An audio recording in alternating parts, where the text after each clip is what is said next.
आजकल के मित्र हैं तो वो तुम्हारे मुंह पे तुम्हारे कैसी कहेंगे, और इधर तुम्हारे ही दुश्मनों से मिले होंगे। तुम्हारी बात तुम्हारे दुश्मन तक पहुंचाएंगे, तुम्हारे पेट की बात निकाल करके।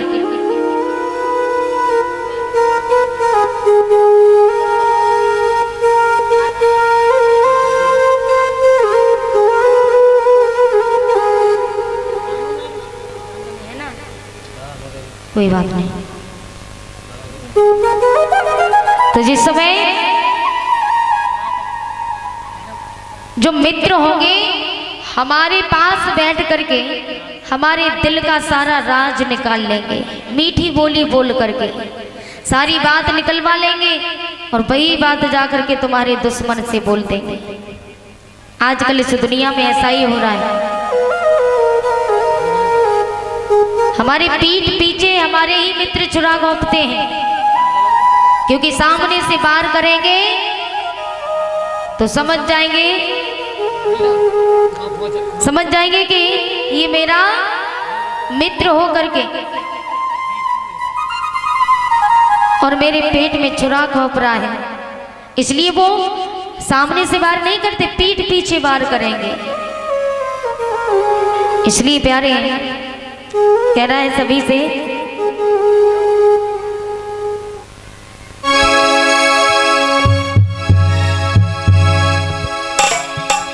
कि इस जमाने में कलेजा तक हिला देते हैं लोग, कि इस जमाने में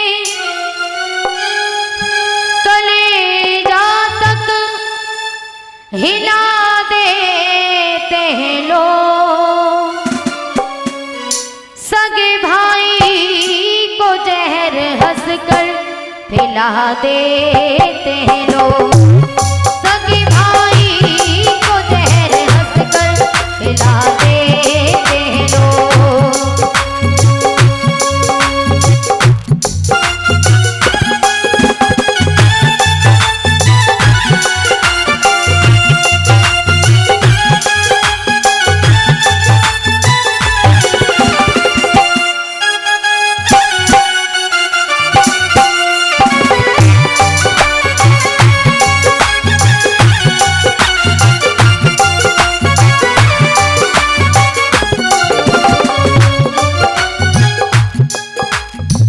आज इस संसार में जो हमारा खास मित्र होगा वही आकर के हमारे पास बैठ करके हमारे दिल का सारा राज निकाल लेगा, और बाद में वही बात हमारे दुश्मन से जाकर के कह देगा। पैसे बिन प्यार कहाँ, पैसे बिन यार कहाँ, पैसे बिन प्यार कहाँ, पैसे बिन यार कहाँ। इस दुनिया में सबसे बड़ा बाप बड़ा ना भैया, और सबसे बड़ा रुपया। रुपया। अगर बेटे को बाप को मारना पड़े तो मार देगा पैसे की खातिर, लेकिन भगवान ने भी क्या चीज बनाई, पैसा। लेकिन ये पैसा है कैसा, जो रिश्तों में दरार खड़ी कर देता है। जहाँ रिश्ते होंगे बने होंगे वहाँ बिगड़ती है तो सिर्फ पैसों की खातिर बिगड़ती है, मात्र पैसों की खातिर। इसलिए प्यारे पैसे बिन प्यार कहाँ, पैसे बिन यार कहाँ, पैसे बिन प्यार कहाँ, पैसे बिन यार कहाँ। गैर तो गैर हुए अपनों से प्यार कहाँ, गैर तो गैर हुए अपनों से प्यार कहाँ, गैर तो गैर हुए अपनों से प्यार कहाँ, गैर तो गैर हुए अपनों से प्यार कहाँ। लेकिन प्यारे बैठ कर दिल में राज दिल का चुरा लेते कर दिल में राज दिल का चुरा लेते हैं लोग। बैठ कर दिल में राज दिल का चुरा लेते लोग। सगे भाई को जहर हंस कर खिला देते लोग। सगे भाई को जहर हंस कर खिला देते हैं लोग।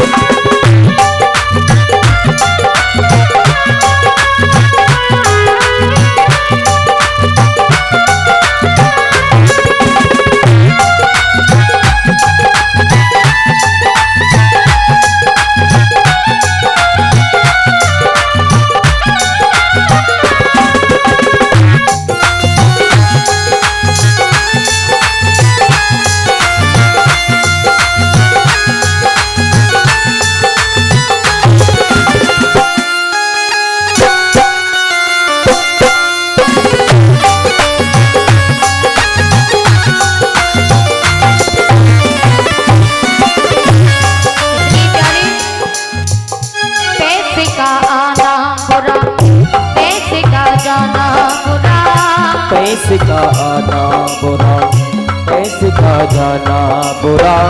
पैसे का आना बुरा, पैसे का जाना बुरा। पैसे का आना बुरा, पैसे का जाना बुरा। पैसा प्यारा लगता है चाहे खोटा हो या खरा। पैसा बुरा लगता है चाहे खोटा हो खरा। पैसा प्यारा लगता है चाहे खोटा या खरा। पैसा प्यारा लगता है चाहे खोटा हो खरा। पैसों की खातिर अपनों को मिटा देते लोग। पैसों की खातिर अपनों को मिटा देते लोग। सगे भाई को जहर हंसकर खिला देते लोग।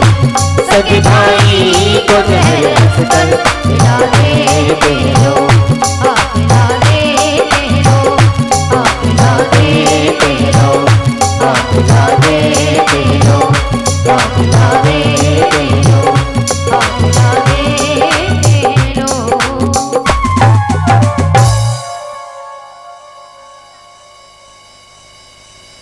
बोली गोविंद भगवान की। और इसी बीच में कृष्णपाल सिंह राजपूत छत्तीसगढ़ से पवन मुखिया के मामा जी ये छत्तीसगढ़ से पधारे हैं। ये भंडारे के लिए एक टीन घी दान करते हैं और हमारे लिए एक शॉल से सम्मान करते हैं। जोरदार तालियां बजाएंगे इनके लिए। भगवान ऐसे दानदाताओं को हमेशा आगे बढ़ाते रहें। सदा से भोले बाबा माया के भंडारे भरते रहें। बोले गोविंद भगवान की जय हो। जय जय श्री राधे श्याम। आज सुदामा अपने सर श्राप ले लेते हैं। बारिश बंद होने के बाद सुदामा और भगवान श्री कृष्ण वापस लौट करके आए। तो वापस आने के बाद भगवान श्री कृष्ण और सुदामा ने भोजन पानी किया। समय व्यतीत होता गया। शिक्षा अध्ययन करने के बाद दोनों मित्र अपने अपने घर जाते हैं। तो एक दूसरे के गले से लग कर के बहुत रोए और कहा कि श्याम तुम हमें भूल तो नहीं जाओगे। भगवान ने कहा सुदामा मैं तो किसी को नहीं भूलता, लेकिन लोग ही मुझे भूल जाते हैं। आज एक दूसरे के गले से लग कर के विदाई मांगी, अपने अपने धाम जाते हैं। सुदामा जी अपने गांव पहुंचे। बड़े होने पर सुदामा का विवाह भामिनी के साथ हुआ, जिनके 4 पुत्र हुए। और भगवान श्री कृष्ण मथुरा नगरिया में 11 वर्ष 56 दिन रहे। 11 वर्ष 56 दिन के बाद भगवान श्याम सुंदर द्वारका में पहुंच जाते हैं और भगवान श्री कृष्ण का विवाह रुक्मिणी जी के साथ में हुआ। बोली गोविंद भगवान की। रुक्मिणी महाराज भीष्म की पुत्री थी। 5 पुत्रों के बाद रुक्मिणी ने जन्म लिया। तो इन्हीं रुक्मिणी का विवाह भगवान श्याम सुंदर के साथ में होता है। महाराज भीष्म जब अपनी पुत्री का विवाह भगवान श्री कृष्ण के साथ में तय करते हैं, तो उस समय रुकुम को मालूम पड़ा रुकुम भीष्मक का बड़ा पुत्र था। पता चला कि मेरी बहन का विवाह द्वारकाधीश कृष्ण के साथ हो रहा है, तो क्रोध में आ गया और अपने पिता से कहा कि पिताजी, मैं अपनी बहन का विवाह अपने साले शिशुपाल के साथ में करूंगा। पिता की आंखों में आंसू भर आए और कहा, हमारी इकलौती बेटी है और तुम अपने साले के साथ में विवाह करोगे? अरे जरा सोचिए, उन्होंने तुम्हें अपनी बहन सौंप दी, तुम अपनी बहन सौंपोगे, क्या रिश्ता होगा? रुकुम ने कहा, पिताजी बुराई वाली बात क्या है? वो हमसे जीजा कहते, हम उनसे जीजा कहने लगेंगे, तो इसमें क्या बुरा है? आज महाराज भीष्मक रोने लगे, उनकी एक बात नहीं चली और रुकुम ने पत्र लिख करके भेज दिया चंदेली के राजा शिशुपाल को।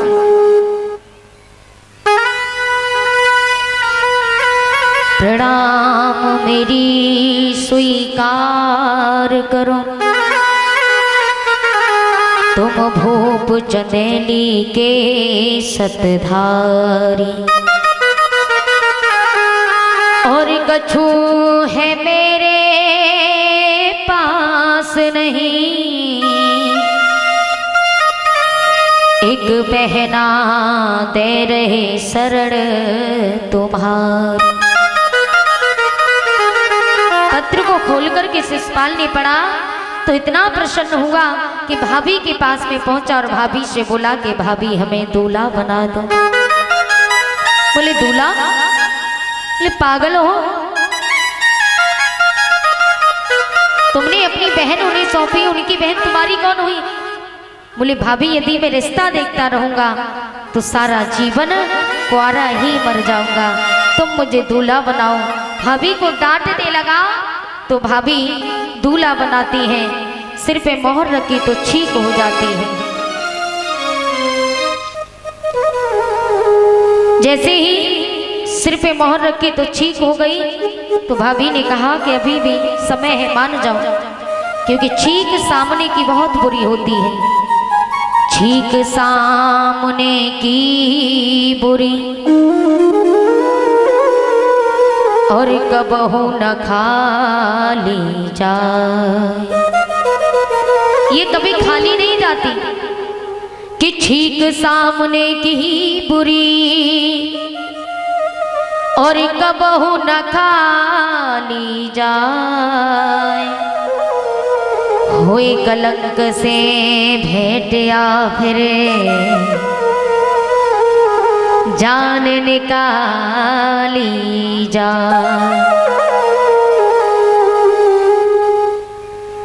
आज इस समय भाभी ने समझाया कि यदि हम कहीं जा रहे हैं, सामने से अगर किसी ने छींक दिया तो फिर रुक जाना चाहिए, क्योंकि सबसे बड़ा अपशगुन होता है।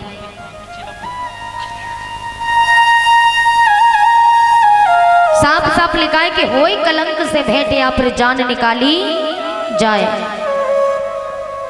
छींक यदि हम नहा रहे हैं, छींकत खइयो और छींकत नहीं हो, छींकत पर घर मत जाइए।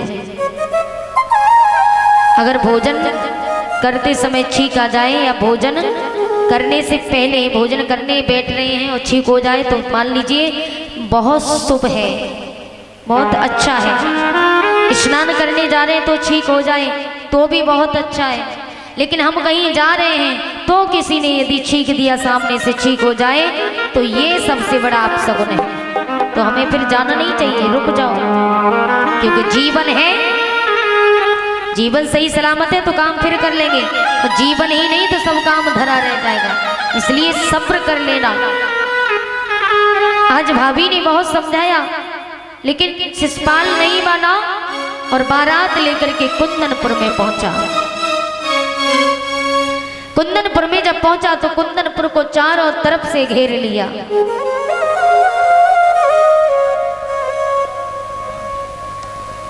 चारों तरफ से कुंदनपुर को घेर लिया।